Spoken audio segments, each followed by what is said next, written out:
नमस्कार, मैं डॉक्टर उषा शर्मा।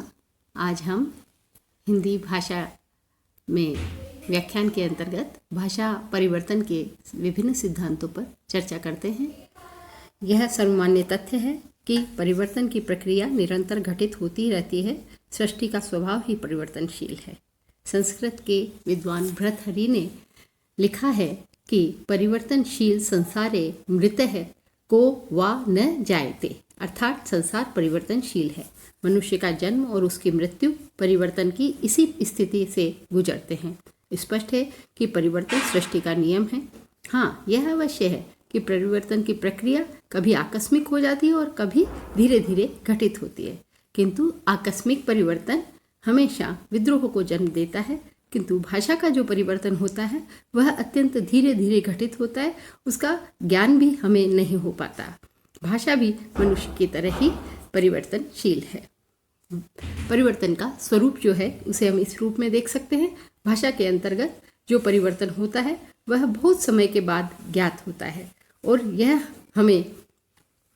हम जो यह देखते हैं कि ये जो हमारी भाषा है वह आज से 100 वर्ष पहले किस रूप में थी और आज हमारी भाषा किस रूप में परिवर्तित हो गई है। भाषा के इतिहास से समझा जा सकता है। वैदिक काल से लेकर आज तक भाषा के विभिन्न रूप हमारे सामने आते हैं। संस्कृत, वैदिक संस्कृत, पाली, प्राकृत, अपभ्रंश और पुरानी हिंदी से आज हिंदी का जो रूप है वह इन्हीं परिवर्तनों का परिणाम है। एक ही मूल भाषा के रूप में हमें आज मराठी, हिंदी, गुजराती, पंजाबी, बंगला, उड़िया, असमिया यह विभिन्न भौगोलिक और अनेकानेक कारणों से अलग अलग रूप में हमें मिलती है। परिवर्तन के सोपानों ने ही हमें भाषा के विभिन्न रूपों से परिचय करवाया है। जब भाषा में परिवर्तन सहज और स्वाभाविक है तो सहसा ये प्रश्न उठता है कि इस परिवर्तन के पीछे कौन कौन से कारण हैं, वे कौन सी स्थितियां हैं जो भाषा को परिवर्तित करती है। इसी को देखते हुए कभी हम ध्वनि, कभी शब्द, कभी वाक्य और कभी अर्थ, इनके अंदर विभिन्न परिवर्तनों को देखते आ रहे हैं। इन परिवर्तनों के विभिन्न कारण जो हमें दिखाई देते हैं वे ये हैं। भाषा जो है उसको हम दो प्रकार से देख सकते हैं। एक आभ्यंतरिक परिवर्तन होते हैं और कुछ बाह्य परिवर्तन होते हैं। आंतरिक जो परिवर्तन होते हैं उसके अंतर्गत शारीरिक भिन्नता, भौगोलिक भिन्नता, मानसिक स्तर की भिन्नता और प्रयत्न लाघव को किया जा सकता है। परिवर्तन में जो है भाषा के जो परिवर्तन हैं ये कारण भी उतने ही महत्वपूर्ण हैं जितने कि बाह्य कारण होते हैं। भाषा पारस्परिक बोध का महत्वपूर्ण ध्वन्यात्मक सामाजिक साधन है। उद्देश्य की प्रभावपूर्ति प्राप्ति हेतु कई बार भाषा बोझिल और अस्पष्ट हो जाती है। दूसरी ओर वह भावों की अभिव्यक्ति में भी बाधक सिद्ध होती है। यह हमने विभिन्न कालों की भाषाओं के अंतर्गत संस्कृत और हिंदी उसके अंतर्गत देखा है। भाषा परिवर्तन के जो आंतरिक कारण हैं वे निम्नलिखित रूपों में हमें मिलते हैं। प्रयत्न लाघव। भाषा के आंतरिक कानूनों के अंतर्गत प्रयत्न लाघव सर्वोपरि है। प्रयत्न लाघव का सीधा अर्थ है कम श्रम में अधिक काम करना। स्पष्ट शब्दों में हम सदैव यह चाहते हैं कि कम प्रयत्न में अधिक से अधिक शब्दों का और अर्थों का बोध करा दिया जाए। मनुष्य का यह सहज स्वभाव है और यह भाषा के परिवर्तन का मुख्य कारण है।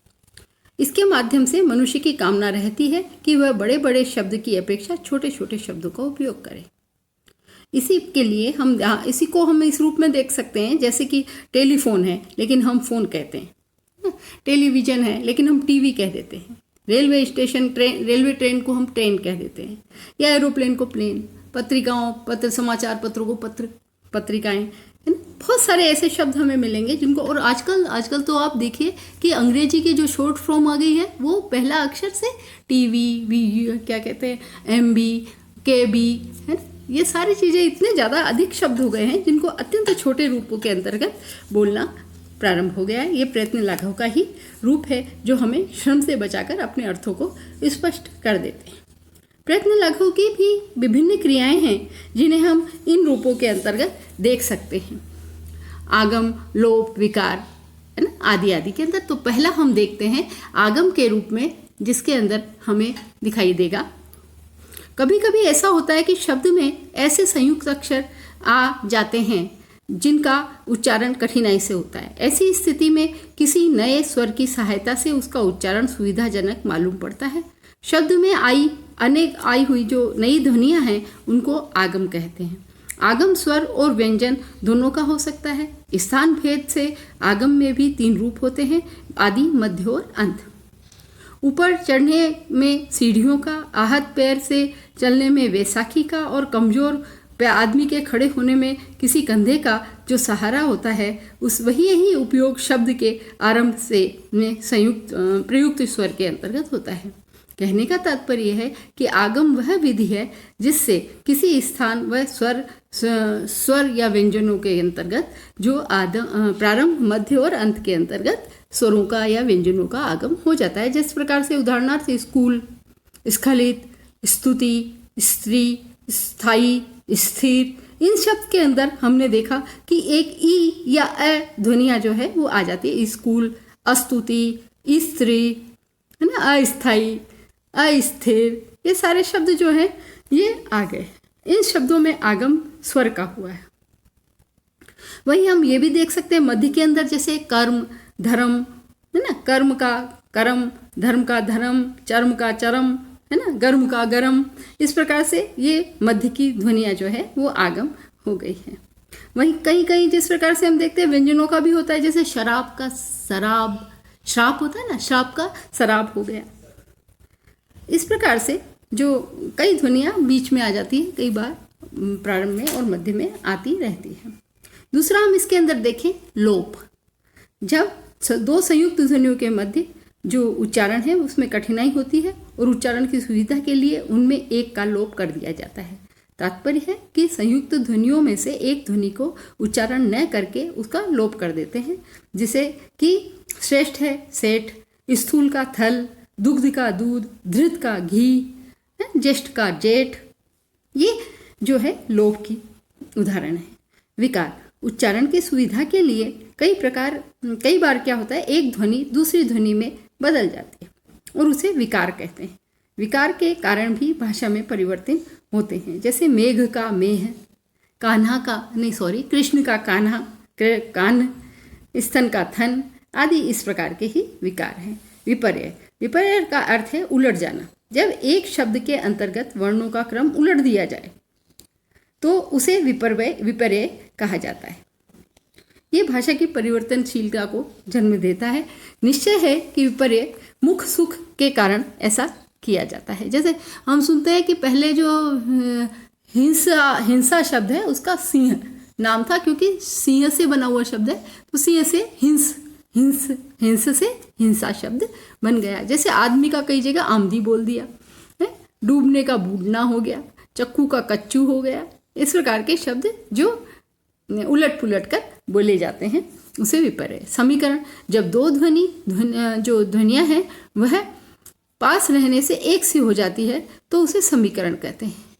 यह 2 प्रकार का होता है, पूर्वगामी और पश्चगामी। पूर्वगामी ध्वनि परिवर्तन ध्वनि के समान होता है, उसे पूर्वगामी समीकरण कहते हैं। उदाहरण के लिए वार्ता का बात बन गया, दुर्वा का दूब बन गया, कर्म का काम बन गया, है ना, ये एक समीकरण हो गया। और बाद में पश्चिगामी समीकरण के उदाहरण के रूप में हम देखते हैं तो पुत्र का पूत हो गया, पत्र का पात हो गया, रात्रि का रात हो गया। तो यहाँ पर भी एक प्रकार का समीकरण ही दिखाई देता है। विषमीकरण, जब 2 निकटस्थ ध्वनियों के उच्चारण में कठिनाई का अनुभव हो और उनमें प्रायः भेद कर दिया जाता है, यह विषमीकरण है। जिस प्रकार का प्रकट का प्रगट हो गया, काक का काग हो गया, कंकण का कंगन हो गया, ये विषमीकरण है। स्वर भक्ति, संयुक्त व्यंजनों के उच्चारण में जीभ को अधिक असुविधा होती है और ऐसी स्थिति में यहाँ धक्का देकर जिह्वा को आगे बढ़ाना पड़ता है, इससे असुविधा होती है। और इसी कारण संयुक्त वर्णन व्यंजनों का कोई स्वर या जो वो है वह बीच के अंदर स्वर आ जाता है और इसे स्वर भक्ति कहते हैं। स्वर के आ जाने से व्यंजनों का संयोग समाप्त हो जाता है। जिस प्रकार से हम देखते हैं कि राजेंद्र का राजिंदर कर दिया, स्नान का स्नान कर दिया, सुमिरन का स्मरण का सुमिरन कर दिया, मूर्ति का मूर्त हो गया। ये सारे शब्द जो है वो स्वर भक्ति के हैं। अब हम पुनः आते हैं अपने प्रारंभ में जो हमने लिखा प्रयत्न लाघव, दूसरा प्रयत्न की विभिन्न प्रक्रियाएं थी, तीसरा जो हम देखते हैं वह बल है। बल का बलाघात के द्वारा भी भाषा में परिवर्तन आ जाता है। जब हम किसी शब्द का उच्चारण करते समय किसी खास शब्दांश पर अधिक जोर देते हैं तो उसमें बल की होती है। जिस प्रकार का नदी, सर्दी, किसी भी शब्द में ज़्यादा, आमतौर पर हम किसी का नाम बोलते हैं तो कई बार ज़्यादा बोलकर करते, तो उसके कारण ये बल होता है। भावावेश, अनेक बार भावावेश के कारण भी शब्दों का रूप बदल जाता है। जिस प्रकार का बिटिया का बेटी का बिटिया हो गया, बच्चा का बचुआ हो गया, बबू का बबुआ हो गया, तो ये भावावेश के कारण, प्यार से, स्नेह से, उसके कारण बदलाव हुआ है। भाषा में परिवर्तन के जितने कारण हैं उनमें एक अपूर्ण अनुकरण भी प्रमुख है कि हम उसका पूरा अनुकरण नहीं करते। दो व्यक्तियों का शारीरिक संगठन, अंग निर्माण भी एक सा नहीं होता और इस कारण भी यह प्रारंभ हो जाता है। वह किसी न किसी का अनुकरण ही ज़्यादातर मनुष्य करता है। जब ये तक अनुकरण ठीक होता है तब तक तो सही है, लेकिन जहाँ अनुकरण की अपूर्णता हुई वहाँ भाषा में परिवर्तन आ जाता है। शिक्षा पूरी तरह से नहीं होने के कारण भी अनुकरण नहीं हो पाता और फिर वो उसके परिवर्तित रूप में बोलते, जैसे रेलवे गार्ड को हम गार्ड साहब कहते हैं, मिलिट्री गार्ड को गार्ड साहब कह देते हैं, और क्या कहते हैं लाट साहब को लाट साहब शब्द बना हुआ है, ये इसी के कारण बना हुआ है। पोस्ट कार्ड को पोस्ट कारद कई लोग बोलते हैं। इस प्रकार से एक जो अगला है वो उसके अंदर हम ये भी मानते हैं कि जातीय मनोवृत्ति, इसके कारण भी कई बार भाषा में परिवर्तन होते हैं। एक जाति जो है वो विशेष प्रकार की भाषा बोलती है, जब दूसरी जातियों के संपर्क में आती है तो वो अपनी भाषा को छोड़ती है। आदिवासी जातियां जो है ना, जैसी ये अपनी विशेष भाषा बोलती है लेकिन दूसरों के संपर्क में आकर इनकी भाषा में परिवर्तन हो जाते हैं। लेकिन विद्वान कई बार इससे सहमत भी है और असहमत भी है। अगला जो हम 7वां बिंदु मानते हैं वह है सादृश्य के कारण। भाषा में यह जो परिवर्तन होता है ये देखा जाता है कि मनुष्य एक वस्तु की क्षमता पर वैसी ही उसी प्रकार की दूसरी वस्तु के लिए तदनुकूल शब्द गढ़ लेता है। सादृश्य के कारण इसका प्रयोग होता है, लेकिन वो अज्ञानता के कारण भी हो सकता है। ये भी ऐसा विचारणीय है कि कई लोग इसे सहमत है और कई असहमत ही हैं। ये हमारे हुए भाषा के परिवर्तन के आभ्यंतरिक कारण, और इन कारणों के अंतर्गत हम देखते हैं कि ये परिवर्तन के प्रमुख सिद्धांत हैं। अगले वीडियो के अंदर हम बाह्य कारणों पर चर्चा करेंगे।